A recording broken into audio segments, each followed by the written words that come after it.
CPU나 GPU와 모든 어떤 반도체 부분에 있어서 물리적으로 그것을 CPU를 이렇게 면적의 제한이 있어서 대중소의 개념으로 해서 숫자를 많이 만들어 놓습니다. 그러면 하나의 영업사원보다 100명의 영업사원이 낫다는 제 이론을 따라서 그거를 그 일꾼들이 많음으로 인해서 일 처리가 빨라지겠죠. 거기다 언어프 구조를 가지고의 전사 전원을 연결해서 그래서 최대한 풀로 가동할 필요가 없다라는, 그래서 발열을 통제하고요, 필요한 만큼 공급합니다. 모든 어떤 그 부품도 ALU가 됐든 코어가 됐든 캐시 메모리, 특히 캐시 메모리 같은 것도 대중소의 개념으로 가서 최대한 작은 캐시 메모리 많이 만들어 놓으면 일 처리가 빨라지는데요. 같이 하셔도 제 기술이 되겠습니다. 캐시 메모리나 SM 어떤 이런 메모리, 모든 메모리 반도체 HBM도 마찬가지고요.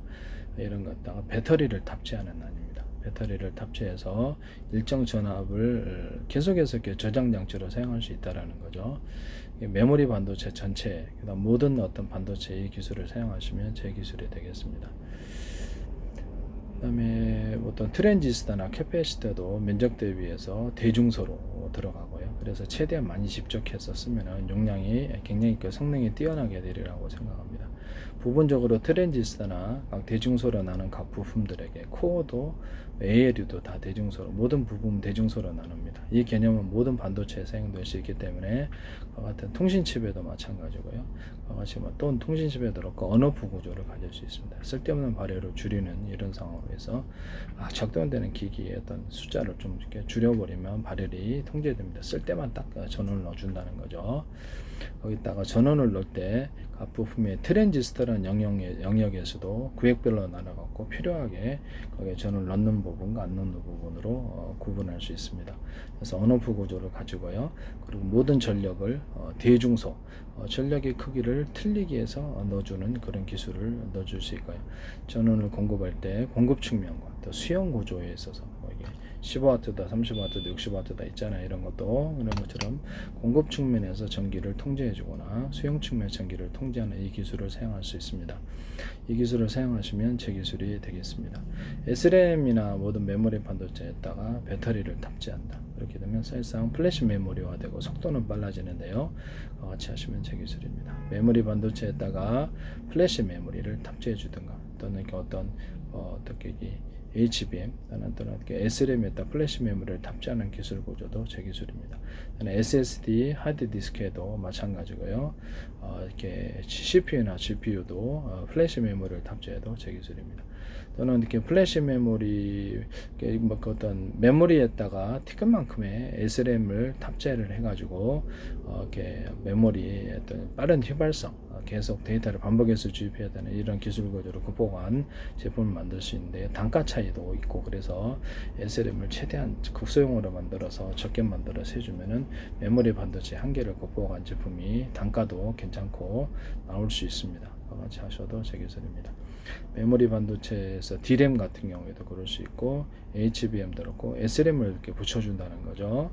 거기다 배터리를 따로 붙여주는 안도 있을 수 있습니다. 배터리를 통해 전원이 꺼져도 계속 전원을 계속해서 휘발하지 않고 정보가 남아 있을 수 있도록 할 수 있다라는 거죠. 그와 같은 제품을 만드셔도 제 기술이 되겠습니다. 또는 어떤 그 HDD, SSD 이런 데에다가도 SRAM을 붙여주는 한 이런 것도 있을 수 있다. 그래서 그를 통해서 이제 급한 저장은 거기다 일단 하고요. 천천히 시간차를 따라서 뭐 작은 용량을 따라 SRAM을 몇 개 붙여줄 수도 있어요. 천천히 하드디스크나 SSD에 저장이 되는 이런 기술 구조를 쓸 수 있습니다. 또는 아예 거기다 SRAM에다가 배터리를 탑재해서 그냥 저장 장치로 사용하는 이런 기술 구조도 있을 수 있어요. 네. 그와 같이 하셔도 제 기술이 되겠습니다.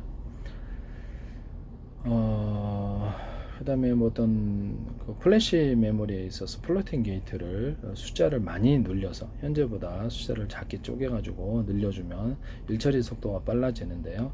면적의 제한이 있어서 그것도 대중소의 개념으로 들어갑니다. 어떤 D램 같은데 이런 HBM도 마찬가지지만 특정 구역에 작은 영역만을 플로팅 게이팅을 넣어서 사실상 플래시 메모리 개념을 좀 넣어주고 단가도 극복하고 단가 차이도 극복하고 이렇게 만드시면 D램의 한계를 극복할 수 있습니다. HBM도 마찬가지고요. 그와 같이 만드시면 제 기술이 되겠습니다. 또 이런 모든 반도체에 상관없이 전원을 언업하는 구조 또는 전기를 대중소 전기 용량을 틀리게 공급하는 구조, 공급 측면과 수용 측면에서 그렇게 반도체를 설계하시면 제 기술입니다. 일단 이거를 어떤 기판 구조에서도 이런 기술 구조를 가질 수 있는데요. 쓸데없는 전원을 언오프하거나 전기양을 대중소 틀리게 넣어주는 기술로 발열을 조절하는 기술인데요. 이와 같이 모든 형태의 기판에도 메인보드가 됐든 그래픽보드가 됐든 모든 형태의 자동차 기판과 모든 기판에 이 기술을 사용하시면 제 기술이 되겠습니다. 열을 통제한다는 거죠.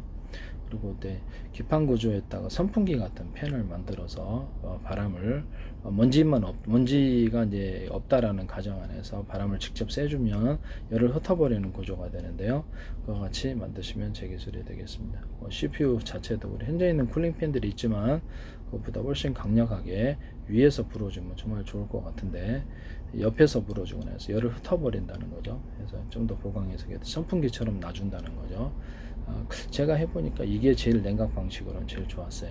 그래서 모니터 같은데 이게 발열이 일어나서 이게 전원 장치를 딱 봤더니 엄청 뜨거워요. 내가 한 일주일 넘게 10일 넘게 계속 켜고 있었기 때문에 그래서 자꾸 꺼지는 현상이 생겨서 조금만 영향이 있어도 막 이렇게 화면이 흔들린다든지 화면이 어두워지고 그래서 이게 선풍기 바람을 쐬줬더니 이런 현상이 좀 사라지더라고요. 그래서 발열 엄청 뜨겁더라고요.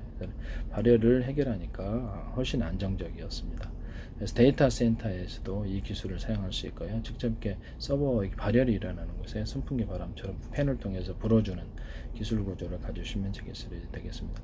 현재 있는 어떤 CPU, 이렇게 컴퓨터의 발열 구조 이런 데도 팬을 통해서 발열을 해결한다든지 모든 냉각 장치에서도 자동차뿐만 아니라 발열이 일어나는 모든 것에 선풍기 팬처럼 해서 강력하게 바람을 불어서 거기서 열을 흩어버리는 기술 구조를 가지시면 제 기술이 되겠습니다.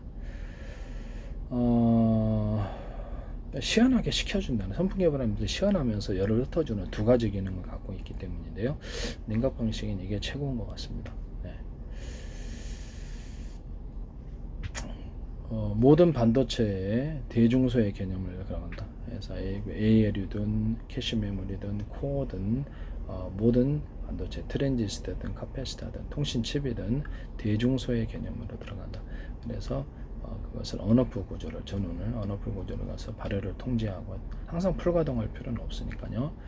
거기다가 정보를 빠르게 쪼개서 하나 영업선보다 100개 영업선이 나왔다는 제 이론을 따라서 통신칩조차도 숫자를 많이 해서 빠르게 일거리를 빨리 나눠져 버린다는 거죠. 그렇게 처리하시면 제 기술이 되겠습니다. 그래서 또 하나의 통합 장치도 있어야 되겠죠. 전체 일을